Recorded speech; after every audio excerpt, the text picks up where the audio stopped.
Welcome, folks, to this series of video lessons about the build-up to Civil War. I am Miss Jennifer Blank, and I will be your guide on this journey through this particular portion of United States history. This is part one of 3 video lessons. So let me tell you what we're going to be talking about. So in this particular lesson, we're going to talk about some review of relevant previous content, some historical context that you need to understand this era in history. We're also going to talk about sectionalism and slavery and abolitionism. In the next video, we'll talk about key causes of the Civil War, and then we'll finally wrap up with changes in political parties.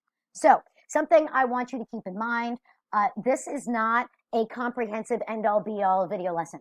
I'm really giving you just the bare bones, just the basics, so that we can move through and have a basic understanding of the context of the time. This is a brief breakdown, okay? That you can consult other video lessons if you want more details, not just from me, but from anyone else. You can check those out if you'd like to. But this is the big picture overview, just so you're aware. Okay, so some key ideas. Well, first of all, we're going to talk about sectionalism and federalism. Then we're going to jump into slavery. We're going to talk about a couple of key events: the Dred Scott decision, John Brown's raid, the Missouri Compromise. We're talking about the idea of Western expansion a little bit, and also the nullification controversy. So those are going to be the key ideas we're going to discuss today. So sectionalism. Why do we care so much? Why is it so bad? There's always been, just keep in mind, first off, we have a system of federalism in this country, right? We have a division of power between one national government and several state governments underneath it. And this division of power is good, because when you divide power, it prevents it from being concentrated. When you have concentrated power in one area, that area is going to become corrupt. So in order to try to mitigate or lessen corruption that takes place in government, you've got to divide the power. You can't have it concentrated. So, but federalism and the debate over how much and what kind of power each should have led directly to sectionalism. Now, what is sectionalism? It is the battle for power between the states and the national government, but instead of this debate and this continual back and forth compromise, you have states' rights versus federal authority. Sectionalism is when you elevate your region above everything else. So not only do you not care about the national interest, you are fully willing to sacrifice the national interest for your own region. You elevate your region at the expense of the rest of the country. And this is a very, very dangerous situation indeed. So I need you to understand the debate about federalism, and that's the key idea here about these two isms.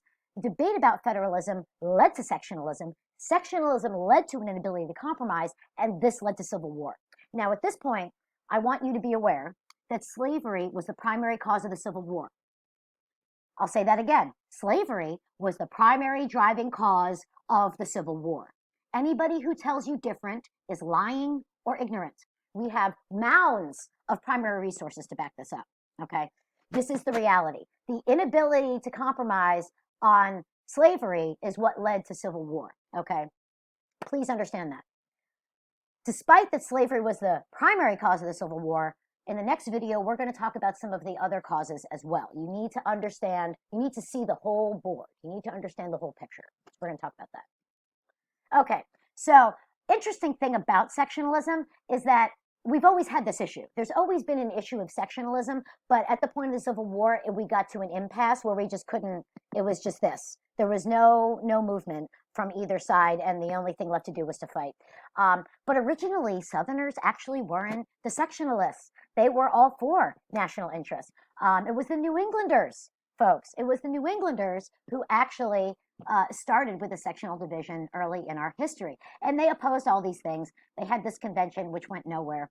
But I thought that was just an interesting tidbit to know, because the South sort of gets like it's assumed that they were always only for their own interests. And that's actually not the case. Originally, they were for the national interest. So now when we start talking about expansion west, we start having this issue over these new territories and new states. Are they going to be free or are they going to be slave? And that just sort of ups the ante. It increases the already intense conflict between North and South over the question of slavery. Now, one thing that actually did save us at this time, which is kind of shocking to us because, you know, we're sort of looking at the two strong political parties and thinking like, you guys all suck and where's our other option.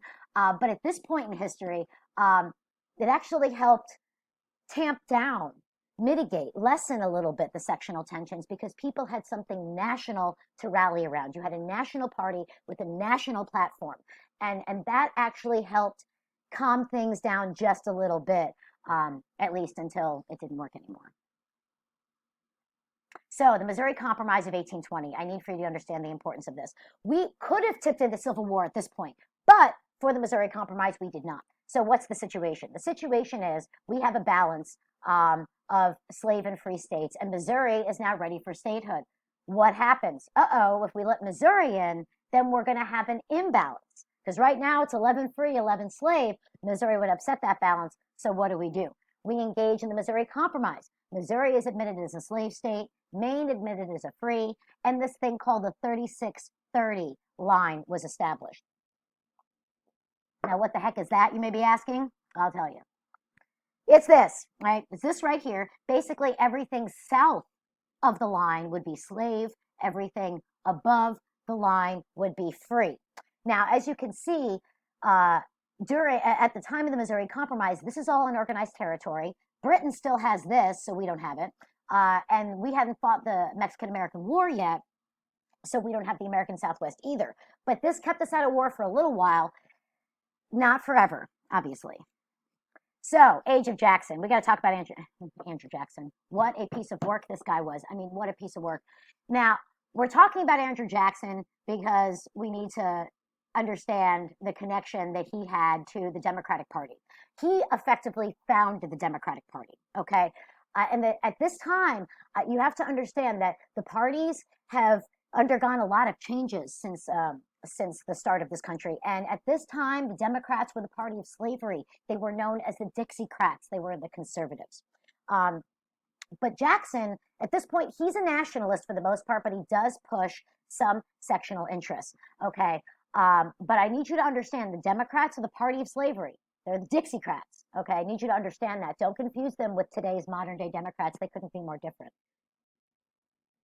So Andrew Jackson was not good times for a number of reasons. One, Indian removal was pretty much all him. The Indian Removal Act of 1832, the Trail of Tears, all of that, that's Jackson. He also vetoed the National Bank, which is a big problem because it directly led to the economic panic of 1837. So that was a bad call. He also opposed federal money for internal improvements. But at this point, he's still more of a nationalist than a sectionalist. Now, this is really why we care about Jackson so much, because his vice president was none other than J.C. Calhoun, okay? Now, Calhoun was like Mr. Slavery, okay? This guy was from South Carolina. He was all about slavery, and he was probably the biggest, most significant person articulating arguments in favor of it. And at this point, because of this thing called the tariff, the 1832 tariff, and a tariff is a tax on imports and exports, which was really going to hurt the Southern bottom line for their economic growth and stability. So he came up with this idea of nullification. Forget the Supreme Court. States can decide whether or not to follow federal policy, and we can nullify. We can just declare unconstitutional whatever we want. This is obviously a big problem, sort of messes with separation of powers. So after the tariff was passed, he resigned as vice president in protest and went back to help run the convention that ruled tariffs null and void. So Congress and Jackson, in response, passed the Force Bill, which was designed to engage the U.S. military in literally forcing, via military force, South Carolina to capitulate. Now, we almost went to war here, but we had the compromise tariff, and that calmed everybody down. So I want you to kind of notice this pattern. We're sort of seesawing. We get right up to that line where we're about to tip into war, but then something happens and backs us down a little bit. It doesn't save the day. Like the line is here, maybe it takes us here, right? Instead of like tipping over to war, we're right here and then we come back. But then we're so very close to tipping, and eventually nothing is going to stop the tip. So, slavery, the issue of slavery. Let's talk about this. So, the problem with the Constitution was that, there's no definite authority to abolish it. It does have a notation in there that slavery cannot be regulated until 1808, but it doesn't specify that we can outlaw it. right? States have to voluntarily get rid of it. So at this point, people know there are not enough votes. You're not going to get an amendment outlawing slavery at this point. But potentially you could forbid slavery in the new states as they were added to the Union. This would enable the Northerners to tip the balance and eventually get enough votes to get an amendment. Now, the Southerners are far from stupid. They saw this coming down the pike. So this issue of Western expansion really exacerbated, it made worse the already existing tension between the North and the South over the question of slavery. Now, we settled it partially with the Missouri Compromise in 1820, but we had so many new states coming in 1840s and 50s, this led to problems, right? So after you get Texas and Oregon, we have that balance, but then we got California and New Mexico territory. What do we do? Because they're both south of the Missouri Compromise line. So people came up with this idea of popular sovereignty. So each state could be open to be free or slave. The people who lived there would vote. Now, in theory, that sounds like, well, fine, people can vote and whatever, but now you're going to get people, the hordes will descend on these territories, both pro-slavery and anti-slavery, to try to push the balance in the direction of what they want. This is going to create a lot of problems, and we'll talk more about these particular problems in the next video lesson. So some data. I think it's important to understand what situation the South was in at this point. So the South had about 4 million slaves at this time. Now, slave owners only represented about 25% of the population. Now, 17% of that 25 had 1 to 9, 7% had 10 to 99, and only 1/10 of 1% had 100 plus. All right? So what you need to understand from this is that the people, the 1/10 of 1%, were basically controlling all of Southern society. They created a situation where slavery was the dominant system because it helped them, and they successfully convinced all the other people who slavery wasn't really benefiting that it was benefiting them. Massive propaganda campaign that unfortunately was very, very successful. Very few in the South had large plantations. A sort of stereotypical, picture you get of the South. Very few had that. You had a very small minority of very controlling whites, these people right there, who controlled Southern society. Not cool. And this ridiculous, awful argument that came from the pro-slavery side is that we're a labor-intensive agricultural society and we have to import slaves because we can't get enough whites to do the labor, right? This is what they argue. Ridiculous. Now, I need for you to understand the significance of economics as a driving factor for historical cause and effect cannot be overemphasized, okay? You can trace almost everything in history to some form of economic cause, and this is no different. Cotton was hugely profitable, and it only gained massive additional prominence as the years went on. So just give you a sense of how fast this was changing and how entrenched slavery became, just so you can see. So in 1800, we had 18 million pounds of cotton, $5 million value, only 7% of total exports. In 30 short years, 300 million pounds, $30 million value, 41% of total exports. That is a ridiculous jump. And then by 1860, it's an even bigger jump. 1,700 million pounds, $191 million, 57% of total exports, right? Most of the world's cotton came from the South, and most of that went to factories in England. This is going to be an important factor later on when we get to the Civil War proper. But I want you to understand just how entrenched slavery was in Southern society and why it was so difficult to remove it. It wasn't quite as simple as some would like to believe. So abolitionism, and these are the good guys. This is good times. These people were fighting against slavery. Abolitionists were actively fighting to end slavery. So we're going to talk about them for a few minutes. So how did they respond? Well, you have the Underground Railroad. We'll talk about that more in class. We have anti-slavery petitions in Congress done by the Republicans. The Liberty Party was established to fight slavery, but those folks ended up getting folded into the Republican Party. Now, there were different kinds of abolitionists. Some were in favor of peaceful and gradual change. Guys like Frederick Douglass. And others were in favor of violent radical change. And those were guys like William Lloyd Garrison. And we'll talk about these folks now. That is a picture of Frederick Douglass, an incredible historical figure by any measure. We're going to read excerpts from his writings in class, and we're going to talk about him in more detail. But here I just want to give you an overview. But first we'll start out with William Lloyd Garrison. He was a rabid abolitionist. He said gradualism is, we don't like that. That's bad. Freedom and equality now. Slavery is wrong. I don't care what the Southern's problem is.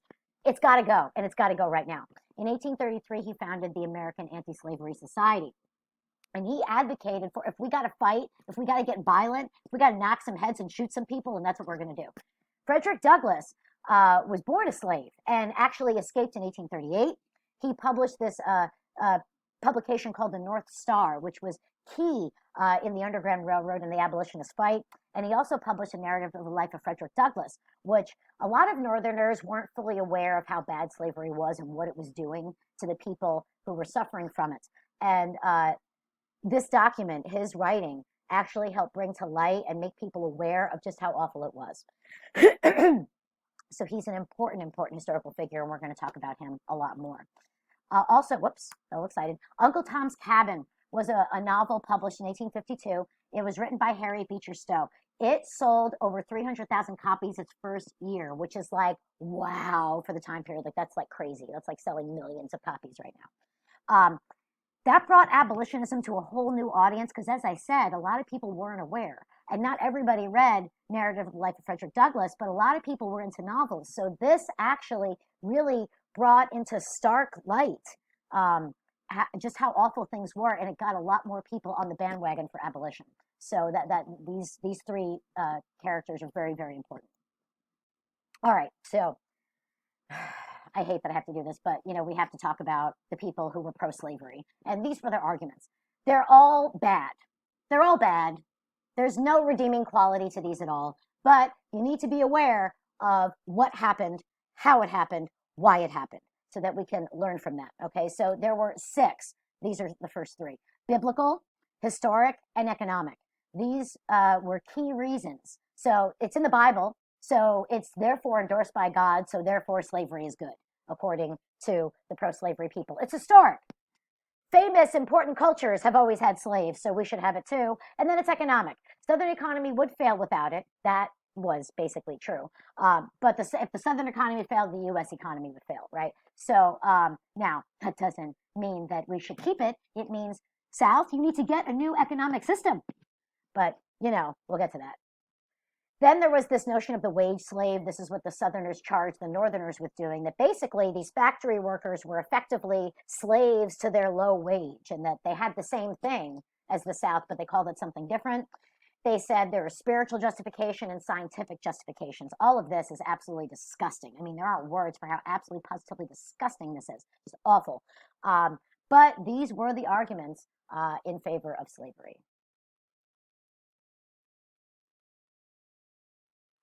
So Bible, history, and biology were used to justify slavery. Like I said, Calhoun was the biggest guy. Now, when I say greatest, I don't mean good. I mean that he was the most prominent and most significant pro-slavery advocate. And he articulated all of these things, which is basically a summary of what we just talked about. So these are the key pro-slavery arguments.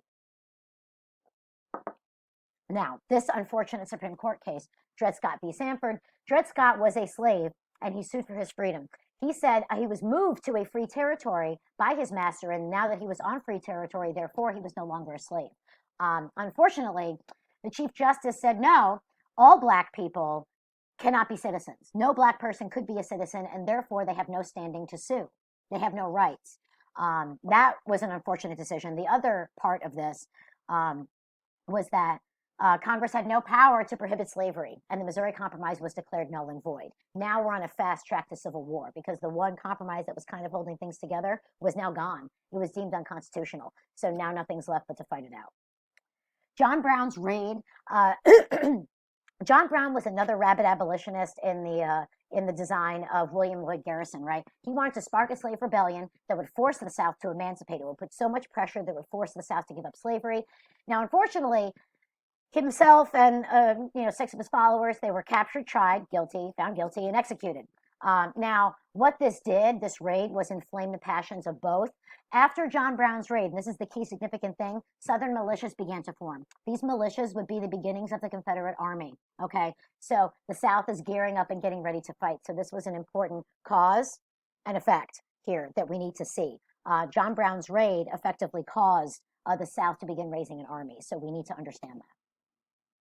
Now, I will leave you with this. This is a concept map of the key causes of the Civil War. We are going to pick up with this in the next video lesson, but I wanted to give you just kind of a preview of what we're going to be talking about. At any rate, I hope you learned what you needed to in this video lesson, and I will see you in the next one.